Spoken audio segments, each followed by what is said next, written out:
Relax, she's just the assistant, he said, and the table laughed with him. The sound slid across the white tablecloth, over the polished cutlery, and landed squarely on my chest. I watched his hand as he lifted his glass, steady, confident, the same hand that once traced constellations in the dark like they meant something. I didn't look away. The restaurant was all glass and candlelight, the kind of place where everything gleams just enough to make people forget who they really are. His wife sat beside him in a crimson dress, smiling like she owned the room. My husband sat across from me, checking his phone beneath the table, as if none of this involved him. No one asked me what I did. He had already answered for me.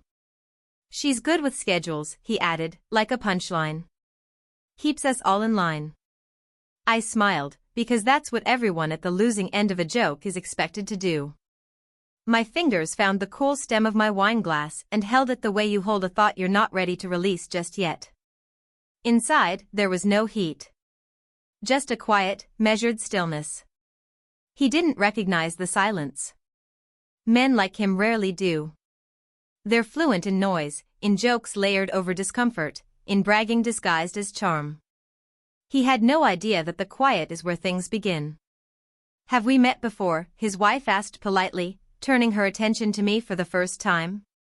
Her eyes were kind, in that distant, rehearsed way of people who are used to being the center of every room.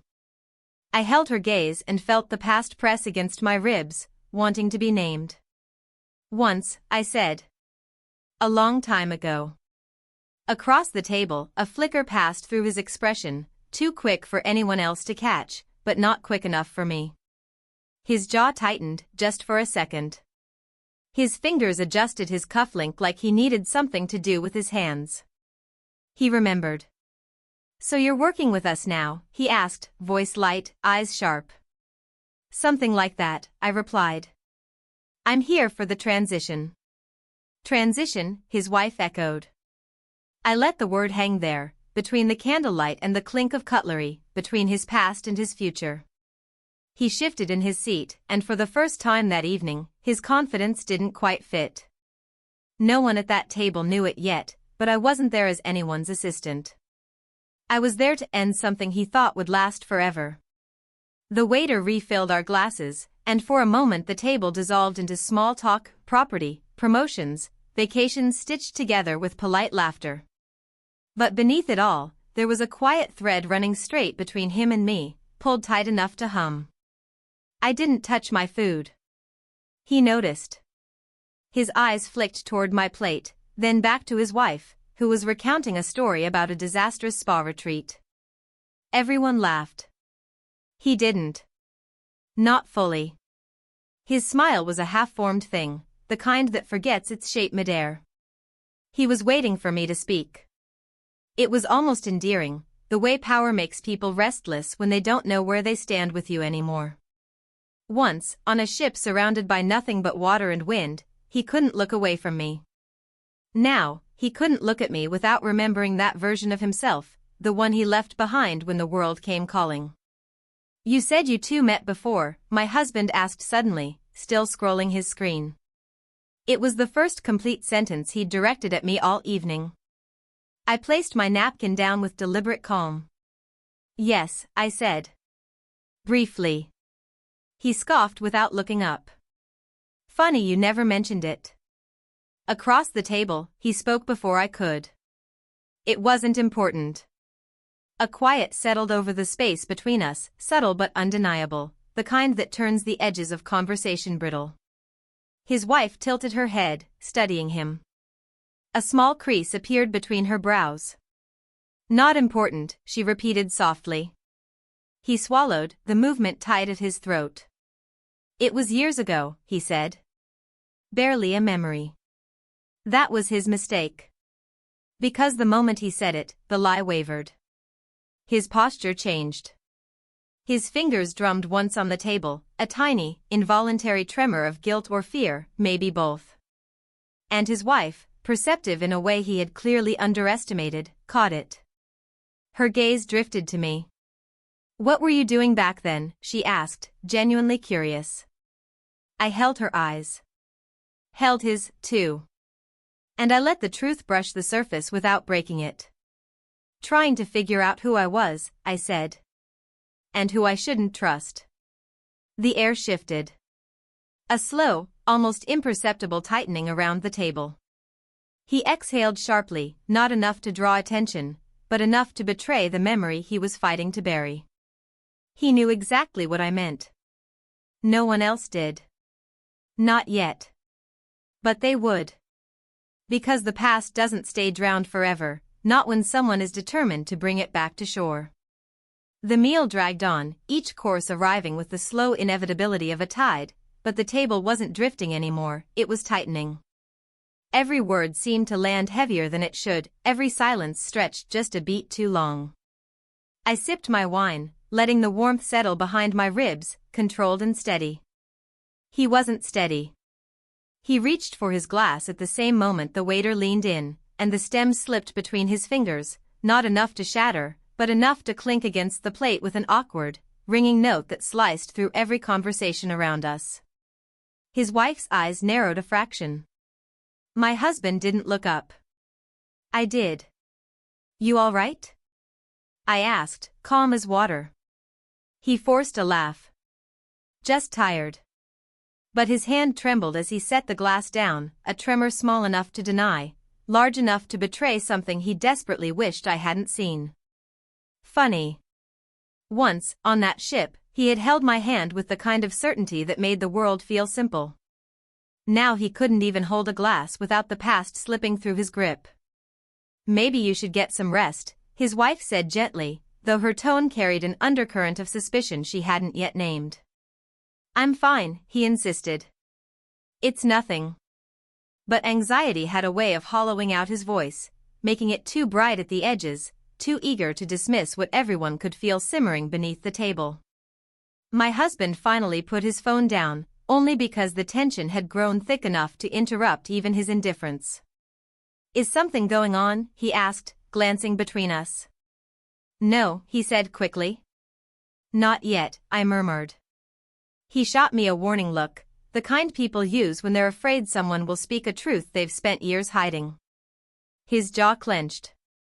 His fingers twisted his napkin until the fabric creaked. He still thought he could control the narrative. He still believed that silence favored him. He didn't understand that I had learned patience the hard way, that the years apart had carved a steadiness into me he could neither read nor manipulate anymore. The past wasn't rushing back. It was rising. And he knew it. Because the next question someone asked would be the one he wasn't prepared to answer. It came from the person I least expected. His wife set down her fork with a soft, deliberate click, the sound of someone choosing clarity over comfort. Her eyes moved from his tense hands to my steady expression, and something in her shifted. Not anger. Not jealousy. Recognition. "Where exactly did you two meet?" she asked. He froze. The question floated above the table like a candle flame, small but impossible to ignore. He blinked once, twice, as though time had bought him nothing more than confusion. My husband looked at me, waiting for the explanation he assumed would be simple. But nothing about that night on the ship had ever been simple. "It was a long time ago," he answered too fast. "Insignificant." His wife didn't look at him. She looked at me. "I'd rather hear it from her," she said quietly. The room wasn't loud, but suddenly everything felt amplified, the murmur of nearby conversations, the clink of utensils, the soft spill of music overhead. A storm gathering under warm lights. I took a breath, slow and composed, letting her question settle before touching it. "It was just a crossing," I said. "One of those trips where people linger on decks and speak too honestly because they think the ocean makes them invisible." Her expression didn't change, but her attention sharpened. "And you two were close?" she asked. He flinched. I didn't. "We talked," I said. "About things neither of us had names for yet." He gripped the edge of the table like a man bracing for impact. His knuckles blanched. My husband's jaw tightened, but he kept his voice level. "Sounds dramatic for a few conversations." It wasn't dramatic, I murmured. Just sincere. The word landed between us with a quiet weight. His wife inhaled sharply, not out of shock, but understanding. Because sincerity is never insignificant. Not between two people. Not on a ship under a sky too wide to lie under. He leaned forward, voice low and strained. This isn't the place. Then why are you sweating? I asked softly. A single bead slid down his temple, catching the candlelight like a confession. He wiped it away with the back of his wrist. I said I'm fine. No one believed him anymore. The table had shifted. The center of gravity had changed. Everyone could feel the past climbing out of the dark, brushing the edges of the present with cold fingers. And he knew one more question would expose the fracture he'd tried so hard to seal. Because the truth wasn't knocking anymore, it was already inside the room. The next moment unfolded so quietly that it almost went unnoticed, but not by him.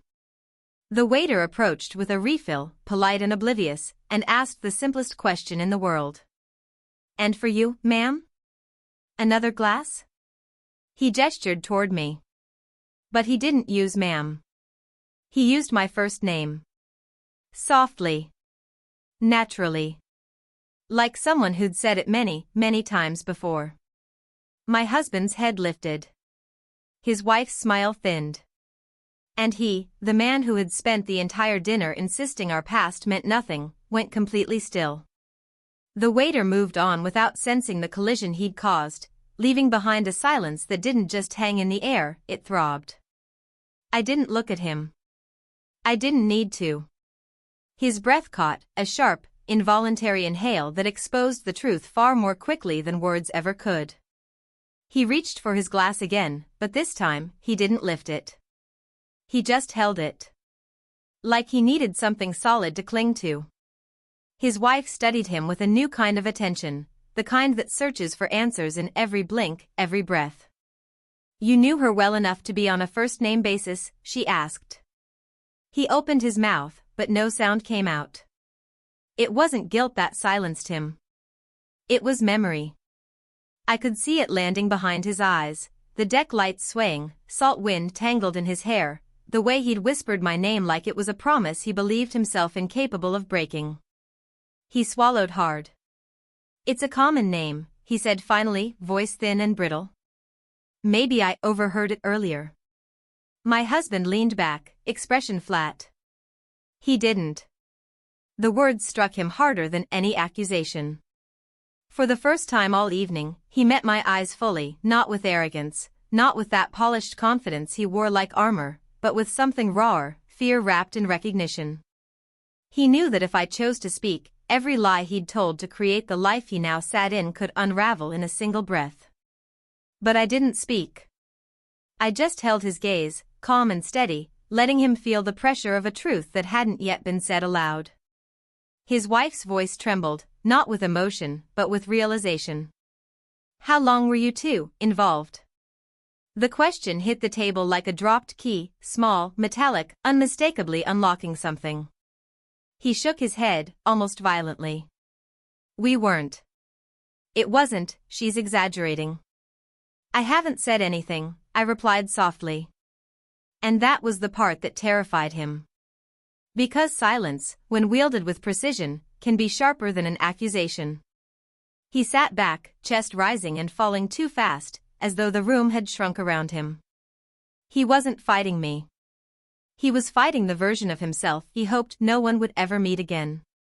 And he had no idea that this dinner was only the beginning of what he would eventually lose. For the first time since we sat down, he didn't speak. Not to defend himself. Not to redirect. Not to charm his way back into the room.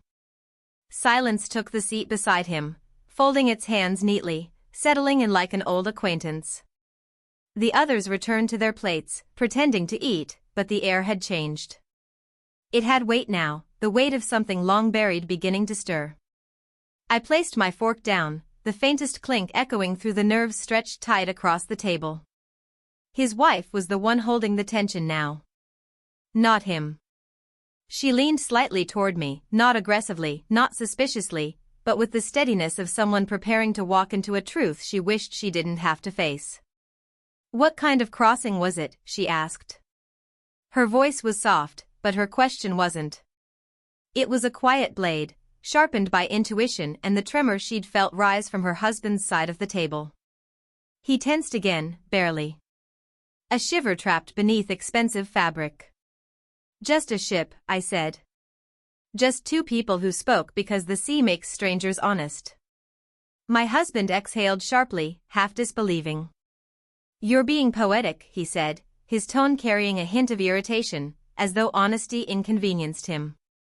I ignored him. Her eyes didn't leave mine. "And after the crossing?" I let my gaze rest on the soft flicker of candlelight between us. The flame bent subtly, reacting to the movement of air, movement he had caused when he shifted in his chair, desperate for this moment to dissolve. "After the crossing," I answered slowly, "life pulled us in different directions." A truth. Incomplete. Entirely sufficient. He closed his eyes briefly, and in that second, I saw it, the regret he'd never allowed himself to examine. The shame that lived in the shadows of everything he'd built. His wife watched him, her worry deepening into something more precise. "You're shaking," she whispered. He tried to steady himself, but his fingers betrayed him again, a small, violent tremor that traveled through the table's edge and into the silverware. I didn't feel triumph. I didn't feel vengeance. What I felt was recognition. He had always been afraid of the truth, not because of what it exposed, but because of who it reminded him he used to be. He was still fighting ghosts. He just didn't know I'd already made peace with mine. The waiter approached again, hesitant this time. "Is everything all right here?" Everyone nodded except him. He couldn't. His wife's voice cut softly through the tension. "If you two were nothing," she said, "why does it feel like I just walked into the middle of something?" The question lingered, fragile and devastating. And I watched him struggle for an answer he didn't have. Because he wasn't the only one she'd just walked into. She had stepped straight into the past he thought would never return, and she didn't yet realize that it was only the first door opening. I could feel it happening, the subtle shift from discomfort to suspicion, from suspicion to something sharper. His wife wasn't just sensing the tension anymore, she was tracing it, thread by thread, toward the knot he'd tried so hard to hide. My husband cleared his throat, irritation edging into his voice. "This is getting ridiculous. If there's something to say, just say it." He didn't mean it. He never wanted the truth, only the illusion of control. Across from him, he finally lifted his gaze. His eyes met mine for a flicker of a second, and in that tiny exchange, I saw the memory he feared most. The deck light. That night on the ship when the world shrank to two silhouettes and the ocean held its breath. His confession carried by wind he thought no one would ever hear again. His voice trembling with a conviction far more dangerous than love.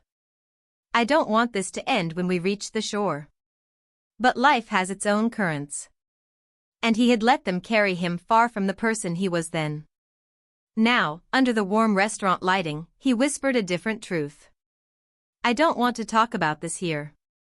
It wasn't defensive. It was pleading. His wife blinked, taken aback by the rawness in his tone. "Then where should we talk about it?" she asked. "You're shaking. You can barely look at her. What am I supposed to think?" He didn't answer. Because anything he said would be a confession either of dishonesty then, or dishonesty now. So I stepped in, gently. "You're not supposed to think anything yet," I said quietly. "Not until you know the whole story."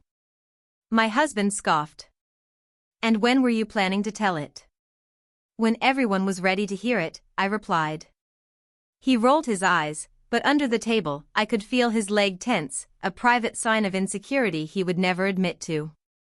The other man shifted again, rubbing his thumb against the side of his glass. That old nervous gesture. The same one he made the night he told me he wasn't as brave as he pretended to be. I said it was nothing, he murmured. You said it, I responded softly.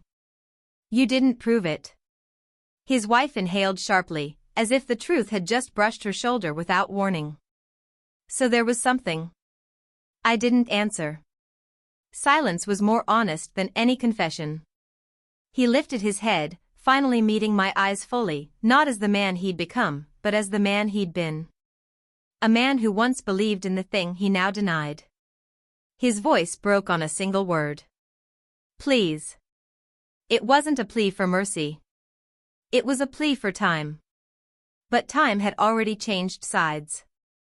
In that moment, I realized something he hadn't learned yet. He wasn't afraid of losing his marriage. He was afraid of being seen, truly seen, by the woman who had once known him better than he knew himself. He didn't know I wasn't here to destroy him. Not yet. But he would soon learn that the truth he'd been running from was about to surface, one ripple at a time. The restaurant's lighting shifted subtly as the evening deepened, shadows stretching long across the table, softening the polished edges of glass and silver. But nothing softened the tension between us. If anything, the dimming light made the truth feel closer, like a tide pulling at everyone's ankles. His wife broke the silence first. What are you not telling me? Her voice wasn't sharp. It wasn't angry. It was frightened, a feeling far more dangerous than fury, because it searches for answers with steady precision. He swallowed hard. You're overthinking this. A hollow statement. One he'd used on me once, too, on that ship, during that final night, when he sensed the currents shifting but refused to name the storm. My husband leaned forward, curiosity finally overriding his usual detachment. So you two had, what? A fling? The crudeness of the word cut through the room. I didn't flinch. He did. Don't, he whispered, voice shaking. Don't reduce it to that. His wife's eyes widened, because that wasn't the denial she'd expected. She wasn't prepared for a crack that honest, that unguarded. I met his gaze, and for the briefest moment, neither of us was in the restaurant. We were back on the deck. The sea black and infinite. The railing cold beneath our hands. The world reduced to the quiet courage of two people who shouldn't have found each other, and found each other anyway. He looked away quickly, as though the memory itself burned. It was nothing physical, I said finally. My husband raised an eyebrow. Then what was it? Before I could speak, his wife leaned in. Yes, she whispered. What was it? He closed his eyes, jaw clenched so tight the muscle trembled. It was. But the truth wouldn't come. Not from him. Not yet. So I finished the sentence for him, gently. It was emotional. His wife's breath caught. A small, fragile sound that felt like glass cooling too fast. He dropped his head into his hands. I was young, he murmured. Confused. I nodded. We both were. But his wife wasn't satisfied with the softness of shared guilt.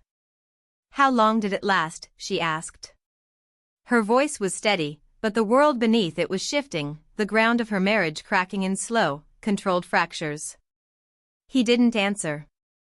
Because the length of time didn't matter. Because some connections don't measure themselves in days. I didn't rescue him this time. Instead, I folded my napkin and placed it beside my untouched plate. Not long, I said quietly. But long enough to change the people we became afterward. His wife stared at him, searching his face for confirmation, for denial, for anything. But he couldn't speak. He wasn't a liar. That had always been the problem. He had built a life on foundations that demanded one. I reached for my glass, feeling the weight of every unspoken truth between us. And as I lifted it, his wife whispered the question none of us were ready for. Are you here to ruin us? Her voice trembled. His breath stopped. My husband stiffened. I set the glass back down, untouched. No, I said softly. But I am here because something you thought had disappeared, hasn't. The candle flickered, bending toward me like it understood. And the table finally realized that no one at it was safe from what came next. Her question lingered in the air, trembling between desperation and dread. Are you here to ruin us? No one moved. No one breathed deeply enough to disturb the candle flame. He stared at the tablecloth, fingers curled into fists so tight the skin blanched white. His wife's hand hovered inches from his, suspended between instinct and uncertainty, the reflex to comfort a man she suddenly feared she didn't fully know. My husband, for the first time all evening, seemed genuinely alert. Not protective, alert. The kind of awareness that comes when you sense a truth expanding beyond your ability to contain it. I folded my hands in my lap. No, I repeated softly. I didn't come here for that. His eyes flicked up, relief and panic twisting together. Because he knew the truth beneath my words. I didn't come for destruction. I came for revelation. And revelation has its own kind of power. His wife exhaled shakily. Then why are you here? Why tonight? Why with us? I let the questions settle. I wanted her to feel the weight of them, not the rush of the answers. This wasn't a confrontation, it was an unveiling, slow and deliberate as dusk. I'm here, I said quietly, because something recently came back to me. Something I thought I'd left on a ship years ago. His head snapped up. He knew immediately. No, he whispered. You kept it? I didn't nod. I didn't smile. I simply held his gaze, letting him see that the past he had sealed away had opened itself without asking permission. What is he talking about? His wife demanded, voice edged with rising fear. He looked like a man trapped between two versions of himself, the one he pretended to be now, and the one he had been when the ocean made him honest. It was nothing, he said. A letter. She wasn't supposed to, it wasn't meant to matter. His voice cracked on the last word, betraying him completely. A letter. He had finally said it aloud. But I didn't let the moment shatter. Not yet. It mattered, I said, my voice hardly more than a whisper. More than you ever understood. Silence. Dense, breathless silence. His wife covered her mouth with her hand. You wrote her a letter? He shut his eyes, as though the darkness behind them might offer escape. It wasn't what you think, he murmured. It wasn't, it was just emotions. I was lost. I thought she was someone who saw me. He didn't realize how cruel the truth sounded until his wife flinched, withdrawing her hand from the space between them. My husband leaned forward, voice taut. And you kept this letter? Why? I looked at him, really looked, at the man who had never asked what shaped me, only what I could provide. Because some words, I said gently, don't let go when you don't answer them. Across the table, he shook his head, the movement small and broken. You weren't supposed to reply. I asked you not to. Yes, I said. And I honored that. I never replied.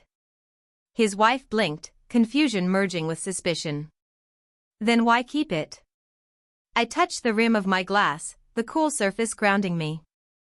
Because sometimes, I whispered, the things we leave unsaid become the only truths we can trust. He inhaled sharply, a sound filled with realization, regret, and something rawer. He knew what the others didn't.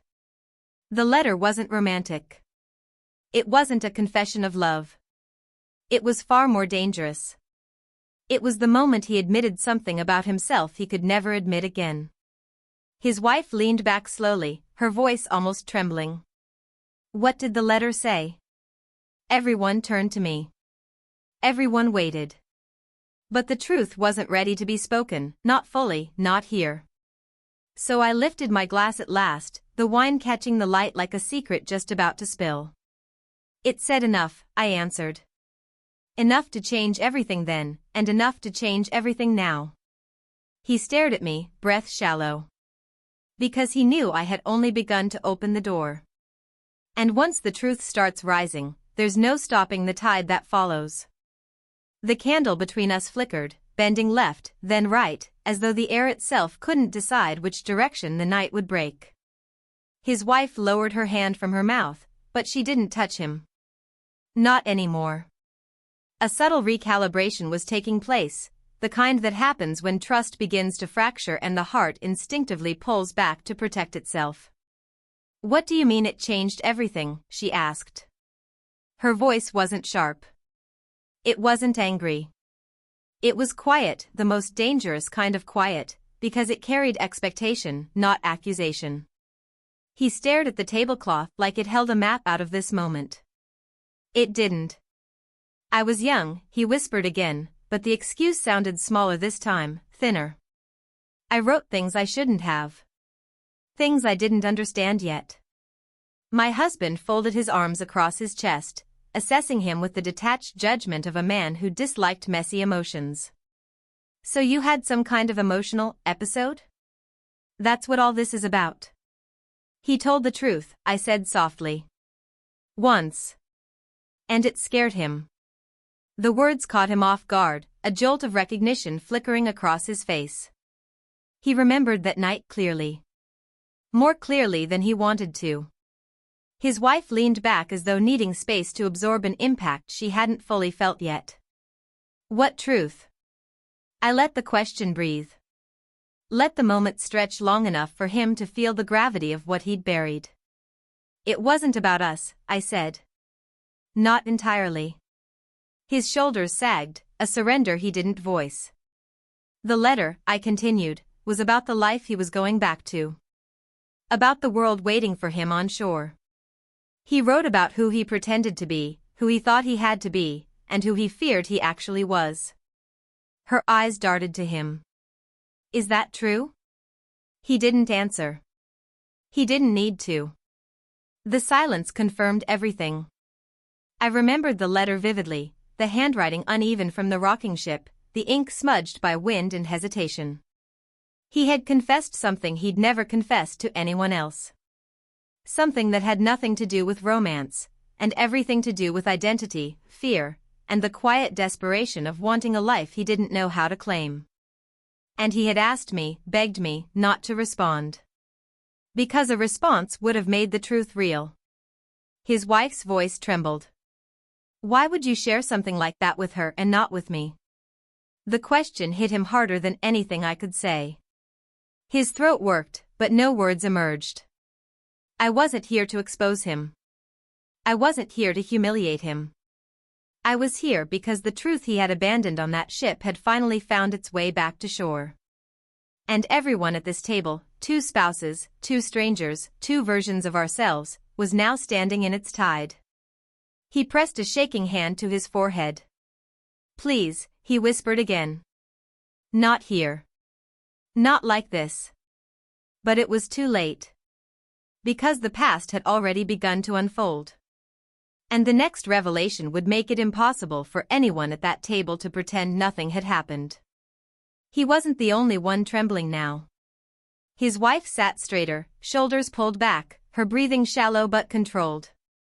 She was no longer a bystander to the tension, she was stepping into the center of it, piecing together fragments of a past she hadn't known existed until this night. My husband watched all of us, his expression sharpening with something I hadn't seen in years, fear of losing control.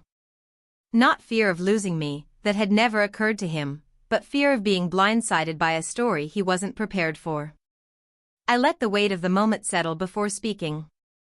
"Your letter," I said quietly, "wasn't about feelings for me. You made that clear. It was about who you were when the world wasn't watching." He dragged a shaky hand down his face. I was confused. I didn't know what I wanted. "You knew exactly what you wanted," I replied gently. "You just didn't know if you were allowed to want it." His wife stiffened. My husband leaned in. "What does that mean?" she asked, each word wrapped in dread. He opened his mouth, closed it, then looked at me, the same way he had looked at me on the final morning of the crossing, when he realized the world he was sailing back to demanded a version of himself he wasn't sure he could survive being. The table blurred slightly as memories surfaced, sharp and uninvited. Wind whipping across the deck. His jacket brushing my arm. His voice low, trembling. I don't feel like myself around them. I don't know who I am when I'm home. He had whispered it like a confession.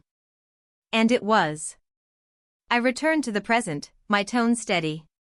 You wrote about the expectations waiting for you, I said softly. Your family.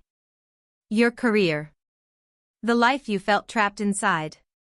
You said the ship made you feel free, not because of me, but because no one there knew who you were supposed to be. His wife's face paled.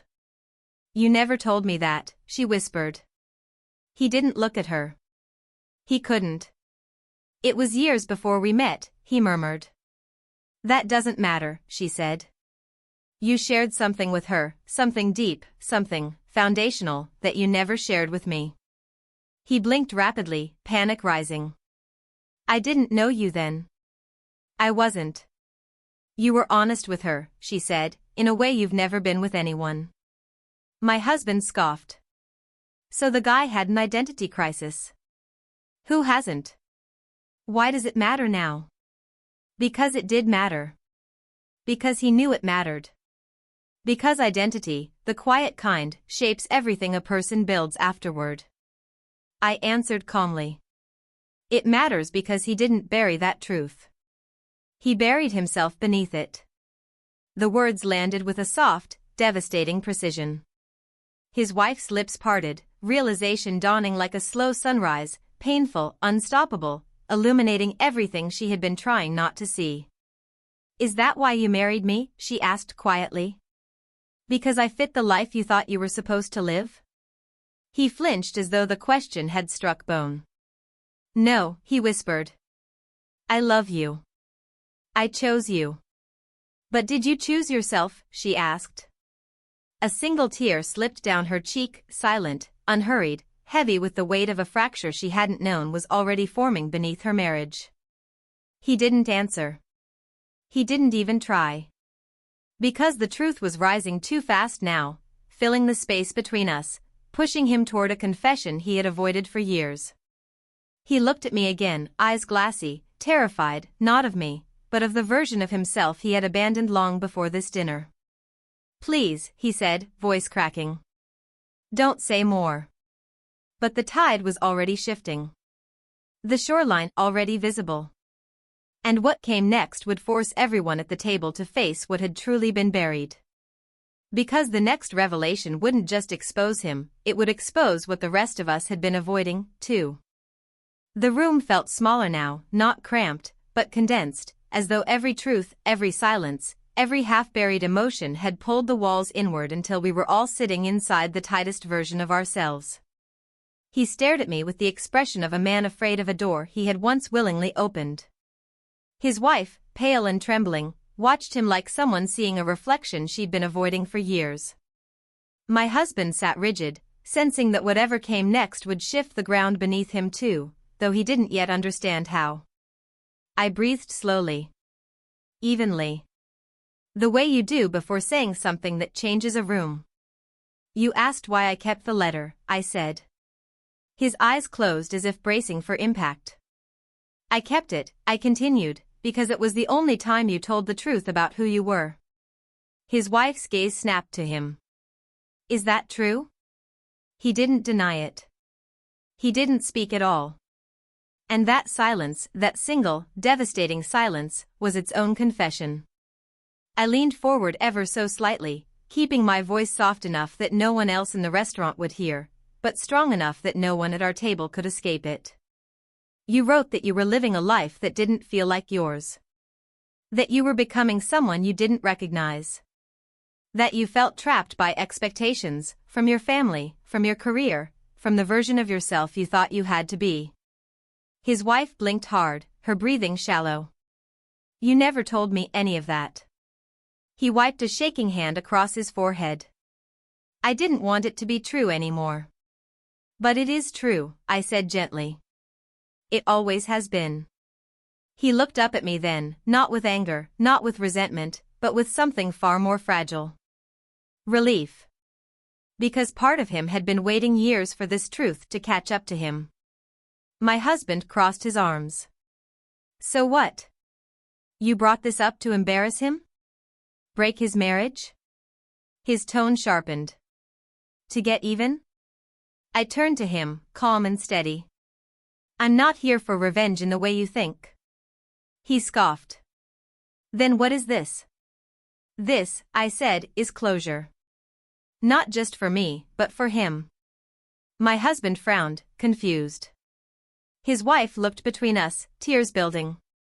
I folded my napkin carefully, the smallest, softest act of control. I kept the letter, I said, because it reminded me of the moment I chose myself. When he left that ship, he walked away from the truth. When I left, I walked toward mine. A slow realization spread across their faces, not dramatic, not explosive, but deep and quiet and irreversible. The true revenge was never exposure. It was reflection. I wasn't here to tear him down.